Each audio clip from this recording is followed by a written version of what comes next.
Okay, you've been staring into the void for way too long. Should I be worried? No, I'm just... Are you planning world annihilation without me? Are you cutting me out? Because that's honestly No, super I rude. promise we do it together, and we're not even starting it for another 6 months anyway. Okay, so do I have to start guessing? Because you know I'm gonna guess something gross. Oh god, no, please. I was just thinking about TTRPG stuff. Okay. Like, what if sometimes taking away player agency could actually be really fun?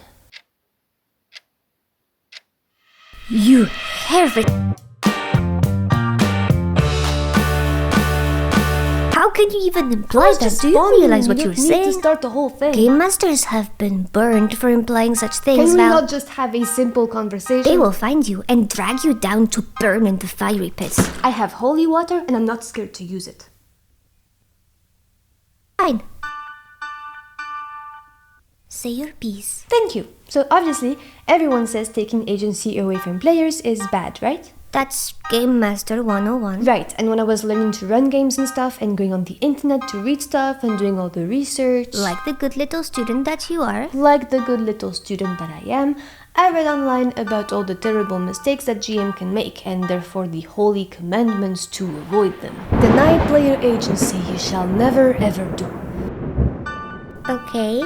And like the good little student that I am, I listened, not wanting to burn into the aforementioned fiery pits that await bad GMs down in hell. That seems sensible. Yeah, all was well in the Shire. And that vision of the world made sense. For a time. But then one day I was playing Call of Cthulhu and my innate right to make decisions for my own character was violently stolen from me by a cruel, unapologetic game master. Another heretic. Well, perhaps he was. Or perhaps he was not. Because as he held captive in his hand all the agency I once had, I realized something. You've read the Holy Scriptures. The rules exist for a reason. You know what comes from misusing such power. You know as well as I do that rules only exist to keep us contained, so that we may never discover our true potential. But I found the truth. Don't say it. Losing player agency can be exhilarating. You've gone mad. Have I? Completely mad. Okay, but like for real, hear me out. Sure. I know there's reasons why the rule exists, like taking agency away from players can really suck, like when the GM has something in mind and they want things done a certain way and they cannot discard any creative and original ideas from their players because that's not what was planned. Oh yeah, or forcing a particular plot that the GM has planned regardless of what the players actually want to do. Yeah, like just anything that prevents players from having any real impact on the story. Or forcing emotions or reactions upon the player characters, like telling the players how their character feels. Yeah, actually, hold on a sec. That's what I mean. This one, I think it's debatable. That's kind of what happened in that Call of Cthulhu game. Okay. The GM just kind of took control of my character. Like, I was in the back seat. He was deciding my character's actions, and it was great. And that should be entirely going against the rule, no? He took control of your character, so I guess, yeah, that's the opposite of agency. But that's also part of the game mechanics in Call of Cthulhu. There's a whole bout of madness table, which is just 1d10 ways for the GM to take over your character. Can we say it's inherently bad if it's a mechanic, and it's not the only game that does it, right? Right. What that tells me is that removal of player agency is not just a big no-no, it's a tool, it's something we can use to our advantage. Something we can weaponize. Love the enthusiasm, but actually kinda, yeah. It can be pretty powerful, and it's taken me literal years to articulate that, but I thought a lot about it, and I think I know why I liked it so much, like why it works in that game, and how I could translate that to work in another context. Okay then, enlighten me. Okay, first thing, this was a horror game. The odds are stacked against us from the start. We all know that, we all chose that, and true horror comes from powerlessness. The realization that there isn't a whole lot you can do to fight this, and you can't even rely on your own mind or your own body.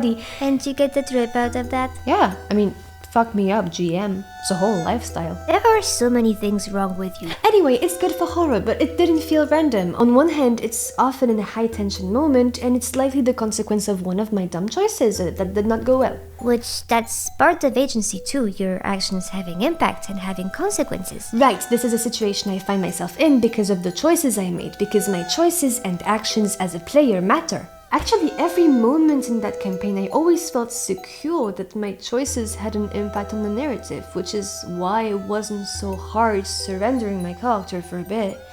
Also, these moments where the GM takes over, they don't happen super often. And if it's used sparingly, it's got some kind of dramatic impact. Yes, and the way my GM flavored these moments when my character lost control of himself for a bit, he always did it in line with what I had told him about my character. Specifically, we had talked about the very deeply buried instincts of my character that are part of his immediate fear response, and the GM would use that as his guide when taking over my character. So it never felt like the GM was poorly portraying your character. Instead, it was an opportunity to showcase another side of them, the way you had built them.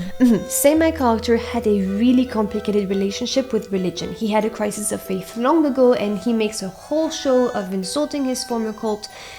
But it's all an act. He'll never admit it, but he still carries a holy symbol as a crutch hidden inside his inner pocket. So when in a bout of madness he starts praying... That was a new side of the character that was revealed that you wouldn't have had a reason to portray otherwise if they weren't forced to. Because characters want to keep their secrets, whereas players and GMs conspire to bring them to light. I think maybe that could be the way to give it some kind of framework.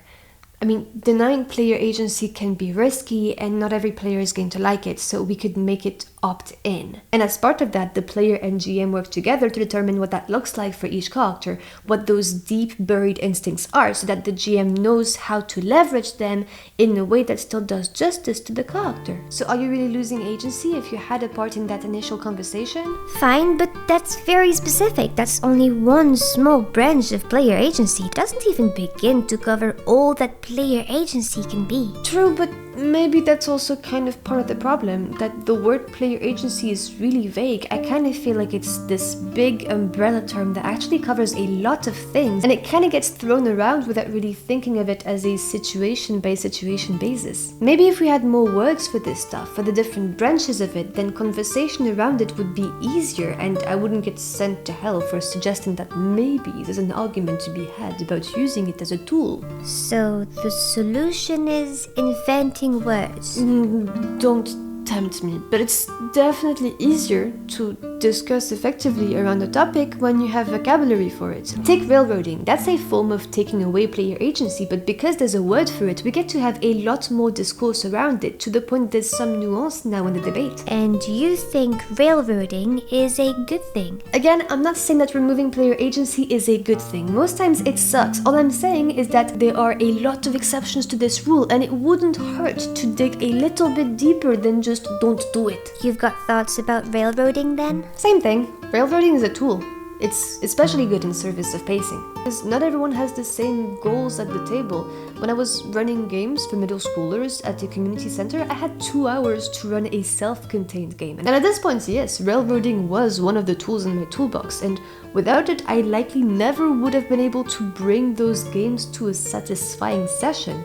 I just disguised the railroading though, so they don't feel railroaded. Oh, that's just like mortals and the illusion of free will then. Be nice, Winnifred. A lot of my friends are mortal. But that's what you do with your players, no? You give them the illusion that they're making these choices. No, it's not like that. I mean, I flavor it to avoid breaking immersion, but if I need to move my players along, I'm not gonna hide that from them. I'm not trying to be dishonest with them. This whole agency thing kind of relies on trust. If I can get away with railroading my players a little, it'll be because I've shown them time and time again that their choices matter and that their creativity is encouraged, so they can be comfortable momentarily giving me control and knowing that I'm not going to abuse it.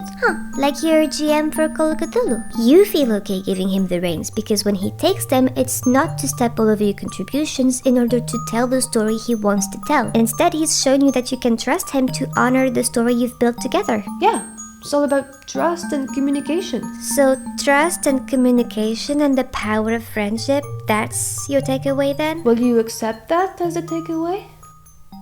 No.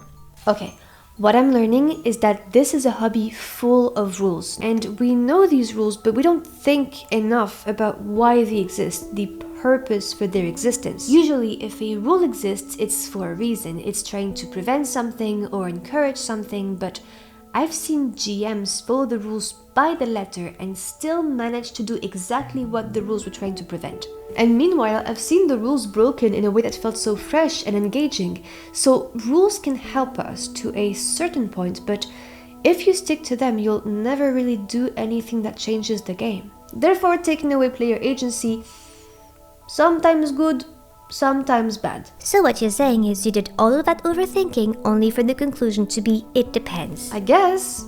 I mean, as much as I feel the need to turn everything into an articulated, concise formula, not everything in TTRPG has straightforward answers.